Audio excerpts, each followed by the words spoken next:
കൃഷ്ണ ഗുരുവായൂരപ്പ ശരണം. ഗുരുവായൂരപ്പൻ്റെ ഉച്ചപൂജ കളഭാലങ്കാരം കഴിഞ്ഞു, നട തുറന്നു.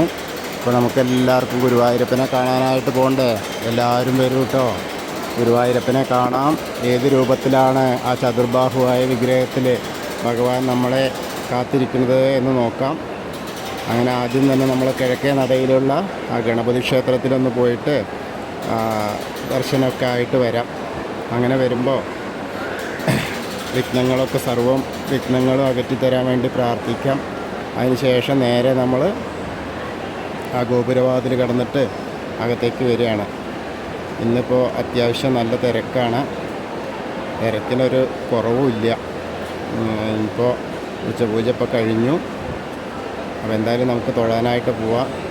ആദ്യം തന്നെ ഗോപുരവാതിൽ കടന്നിട്ട് നമുക്കിങ്ങനെ അകത്തേക്ക് വരാം.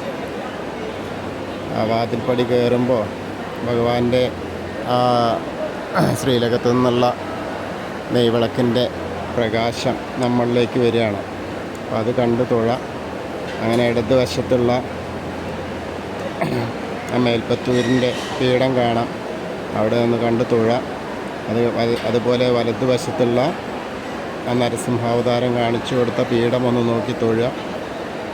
അത് കഴിഞ്ഞാൽ നേരെ അകത്തേക്ക് ഇങ്ങനെ നോക്കുക. അകത്തേക്ക് നോക്കുമ്പോൾ വലിയൊരു ആനയെ കാണാണ്ടെന്ന്. ആനപ്പുറത്തിരിക്കുക കേട്ടോ നമ്മുടെ പൊന്നുണ്ണിക്കണ്ണൻ. കാൽപാദങ്ങൾ കാണാനുണ്ട്. അങ്ങനെ നോക്കി വരുമ്പോൾ നല്ല പട്ടൊക്കെ ഞൊറിഞ്ഞെടുത്ത് വളരെ സുന്ദരമായിട്ടുള്ള ആ ഒരു രൂപത്തിലാണ് ഇരിക്കുന്നത്. എല്ലാവരെയും അനുഗ്രഹിക്കാനായിട്ടാണ്. ആനയെ നന്നായിട്ട് വലിയ ഒരു ആനയെ ചാർത്തിയിട്ടുണ്ട്. നല്ല രസമായിട്ടുള്ളൊരു ആന. അത് കഴിഞ്ഞ് മേലേക്ക് ഇങ്ങനെ നോക്കി വരുമ്പോൾ കഴുത്തിൽ നല്ലൊരു മാങ്ങാമാല ഉണ്ട്, പിന്നെ വളയം പോലത്തെ ഒരു മാല ഉണ്ട്. അതുകൂടാതെ നേരെ തിരുമുടി മാലകൾ 2 എണ്ണം, ഒരു തുളസിപ്പൂ കൊണ്ടൊന്നും അതേപോലെ വെളുത്ത പൂ കൊണ്ടൊന്നും, പിന്നെ നല്ല ഉണ്ടമാലയും വെളുത്ത പൂ കൊണ്ടൊന്നും തുളസിപ്പൂ കൊണ്ട് തെച്ചിയും കൂടിയത്. പിന്നെ കൈവളകൾ കാണാണ്ട് ഒരു ഓടക്കുഴൽ ഇങ്ങനെ പൊന്നോടക്കുഴൽ പിടിച്ചിട്ടുണ്ട്. നല്ല രസമായിട്ടുള്ള ഒരു ഇതാണ്. എന്തായാലും ആനപ്പുറത്തിരുന്നിട്ട് അനുഗ്രഹിക്കാമെന്നാണ് അദ്ദേഹം വിചാരിക്കുന്നത്. അപ്പോൾ നല്ലൊരു കാഴ്ചയാണ് കാണുന്നത്. എല്ലാവരും ഇപ്പോൾ നമ്മൾ ശ്രീലകത്തേക്ക് നോക്കുകയാണ്, ആ സോപാനപ്പടിയിൽ നിന്നിട്ട് എന്ന് വിചാരിക്കുക. എന്നിട്ട് അങ്ങനെ പ്രാർത്ഥിച്ചോളൂ. അപ്പോൾ ആ പ്രാർത്ഥന ഗുരുവായൂരപ്പൻ കേൾക്കും. അത് കഴിഞ്ഞ് നമ്മൾ പതുക്കെ സോപാനപ്പടിയിൽ നിന്ന് താഴത്തേക്ക് ഇറങ്ങുകയാണ്. അങ്ങനെ താഴത്തേക്ക് ഇറങ്ങിയിട്ട് നേദ്യം തയ്യാറാക്കുന്ന അതുപോലെ അഗ്നികോണിലേക്കൊന്ന് നോക്കി തൊഴുകയാണ്. കിടപ്പള്ളി നോക്കി തൊഴുക. പിന്നെ നേരെ വരുമ്പോൾ ആ ചുമരിൻ്റെ മുകളിലുള്ള ആ ഉണ്ണിക്കണ്ണനെ, ആ അല്ലക്കണ്ണനെ ഒന്ന് കണ്ടു തൊഴാം. അത് കഴിഞ്ഞ സപ്തമാതാക്കളെ കണ്ടു തൊഴാം. അത് കഴിഞ്ഞ് നേരെ വീണ്ടും ഹനുമാൻ നേരെ ഗണപതി സ്വാമിയുടെ അടുത്ത് വരിക. ഗണപതിയെ കണ്ടു തൊഴാം. ഏകദന്തം മഹാകായം തപ്തകാഞ്ചന സന്നിഭം ലംബോദരം വിശാലാക്ഷം വന്ദേഹം ഗണനായകം. അത് കഴിഞ്ഞ് സരസ്വതി ദേവീനെ കാണാം. സരസ്വതി നമസ്തുഭ്യം വരദേ കാമരൂപിണി വിദ്യാരംഭം കരിഷ്യാമി സിദ്ധിർഭവതു മേ സദാ. അത് കഴിഞ്ഞ് അങ്ങനെ വരുമ്പോൾ ആ കോർണറിലുള്ള ചെറിയ ഗണേശനെ കണ്ടു തൊഴുത് മത്സ്യകൂർമ്മ വരാഹം വരെയുള്ള നരസിംഹം വരെയുള്ള രൂപങ്ങൾ കണ്ടു തൊഴാം. പിന്നെ മേൽശാന്തിൽ അവിടെ കൊട്ടക്കുഴി ബോധാസ്വദിക്കുന്നുണ്ട്. ഇന്നത്തെ കളഭാലങ്കാരം അദ്ദേഹമായിരുന്നു. അപ്പോൾ ഉച്ചപൂജ മേൽശാന്തിയായിരുന്നു. അവിടെ ഒന്ന് കണ്ടു തൊഴുത് അർച്ചന പ്രസാദം വാങ്ങാം. അത് കഴിഞ്ഞാൽ നേരെ വാമനാവതാരം കാണാം, ഗജേന്ദ്രമോക്ഷം കാണാം. പിന്നെ ആ ഗരുഡൻ്റെ പുറത്തിരിക്കുന്ന മഹാവിഷ്ണുവിനെ കണ്ടു തൊഴാം. പിന്നീട് അനന്തശായിയായ അനന്തപത്മനാഭസ്വാമിയെ കണ്ടു തൊഴാം. അവിടെയൊക്കെ നിറയെ മാലകൾ കൊണ്ട് അലങ്കരിക്കപ്പെട്ടിരിക്കുന്നു. അത് കഴിഞ്ഞ് പുറകുവശത്തായിട്ട് വന്ന് സാഷ്ടാംഗം നമസ്കരിക്കുക. പിന്നീട് നമ്മളിങ്ങനെ തിരിച്ചു വരുമ്പോൾ ബാക്കി ദശാവതാര വിഗ്രഹങ്ങളൊക്കെ ഓരോന്നോരോന്നായി കാണാം. കണ്ണൻ്റെ അടുത്ത് വന്ന് നോക്കാം. അവിടെ നല്ല തുളസിമാല ചാർത്തിയിട്ടുണ്ട്. മുരുകൻ്റെ അവിടെ ഭസ്മാഭിഷേകം കഴിഞ്ഞിട്ടുണ്ട്. ഹനുമാൻ സ്വാമിയുടെ അടുത്ത് നിറയെ വെറ്റിലമാല ഉണ്ട്. അപ്പോൾ ഹനുമാൻ സ്വാമിയെ കണ്ട് പ്രാർത്ഥിച്ചോളും.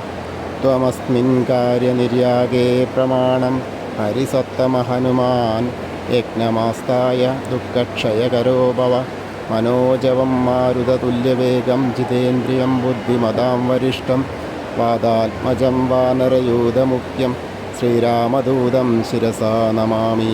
ബുദ്ധിർബലം യശോധൈര്യം നിർഭയത്വം അരോഗത അജാഡ്യം വാക്പടുത്തം ഹനുമസ്മരണാത് ഭവേത്. ഓം നമോ ഭഗവതേ ആഞ്ജനേയായ മഹാബലായ സ്വാഹ. അങ്ങനെ ഹനുമാൻ സ്വാമിയെ കണ്ട് തൊഴുതു.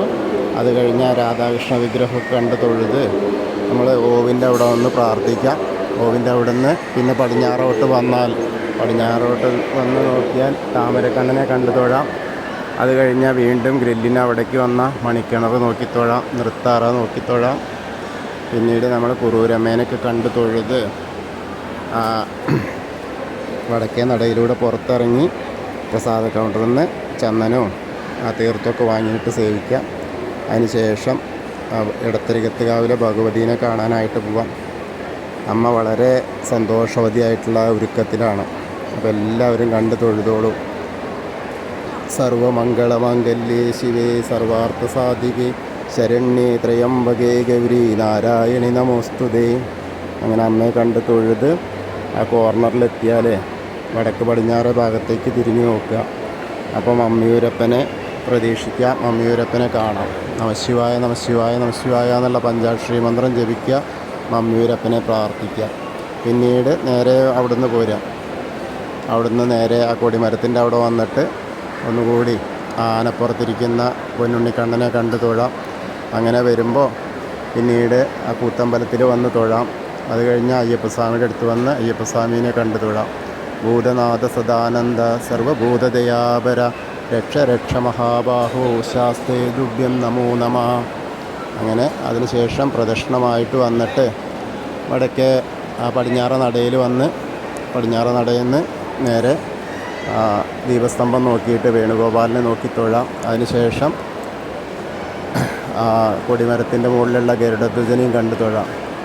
അപ്പോൾ ഇന്നും നമ്മൾ ഉച്ചപൂജയും കളഭാലങ്കാരം കണ്ടു തൊഴുതു. കൃഷ്ണായ വാസുദേവായ ഹരയേ പരമാത്മനെ പ്രണതക്ലേശനാശായ ഗോവിന്ദായ നമോ നമഃ. ഹരേ കൃഷ്ണ. ഗുരുവായൂരപ്പ ശരണം. അപ്പോൾ എല്ലാവർക്കും ഗുരുവായൂരപ്പൻ്റെ അനുഗ്രഹം ലഭിക്കും. എല്ലാവരും പ്രാർത്ഥിക്കുക.